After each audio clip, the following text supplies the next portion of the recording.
哇，这个老家伙，他的最后作品哎。是哎，听他们讲的。那他最后作品拍完这个戏了，不过他也死了吗？是咩？得那个什么癌吗？最后一部戏哦。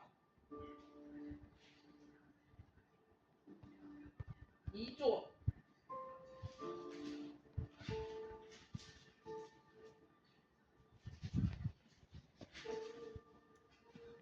翻嚟啦！呢個仔送外賣嘅。你點知㗎？你撞到佢咩？佢送過嚟8點啊，幾時開始啊？轉頭先會轉㗎，我諗住佢做定咗之後先話俾你知。唔做開死場㗎，做咩唔做啫？聽佢講，同啲同事冇夾喎。咁呢間唔夾都咪做第二間咯，唔使係做送外賣㗎嘛。而且佢喺入邊有份工會計㗎，我識得人可以介紹份工俾佢。你知個仔唔中意㗎啦，佢而家覺得送外賣時間又彈性又自由，日日佢啦。送外賣日曬雨淋，又揾唔到錢用嘅。这个戏完了没？什么？你不是讲那个老的啊？那个老的，他做完这个戏的时候啊，他就死了。老闆娘，我走先啦。好啊。就嚟幫我條批肉擺咗邊？放咗喺上面雪櫃上層。好，你走先。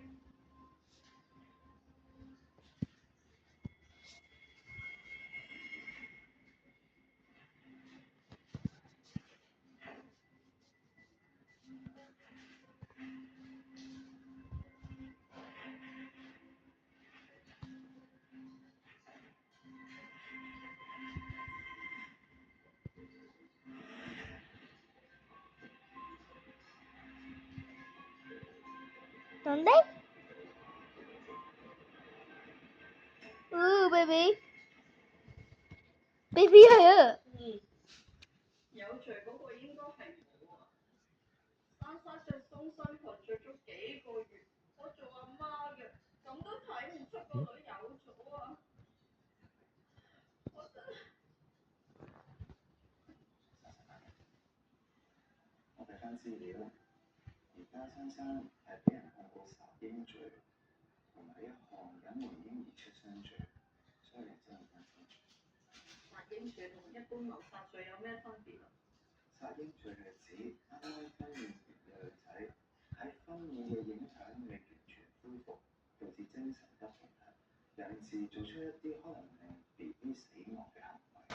以珊珊嘅情況為例，精神科醫生已經明確講咗珊珊係有明顯嘅產後抑鬱，而且 BB 係未夠12個月大，所以佢哋唔可以控告珊珊謀殺罪，佢哋只可以控告珊珊殺嬰罪。根據過往嘅案例，法官只要接受被告知道自己做錯，而且有悔意，好多時佢哋都會叫被告認錯或者係原諒。所以珊珊，你會唔會考慮原狀？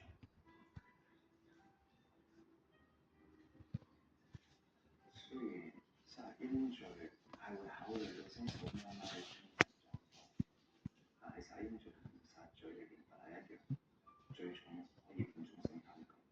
同埋控方想去啦。作為你嘅代表律師，我認為嬰罪係對你最有利嘅選擇。反正沒有邊時認罪會點啊？如果之前嘅認罪咁成個公司嘅過程就會繼續。這一方面的戲。只要夠幾耐，到時控方一定會用盡所有辦法去質問珊珊，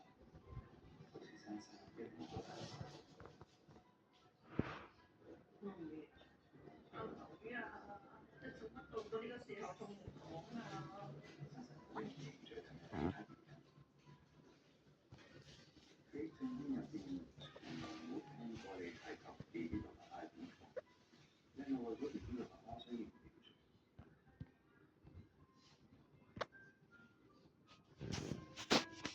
警察已經問咗佢好多次啦。嗰個衰人搞大我個女個肚，我個女仲未成年㗎，我都唔明珊珊仲要維護佢，問極佢都唔肯講係邊個。珊珊，我作為你嘅代表律師，我有責任都坦白咁同你講，我冇信心幫你打贏呢場官司。總之點解我都唔會認罪，你就幫我講。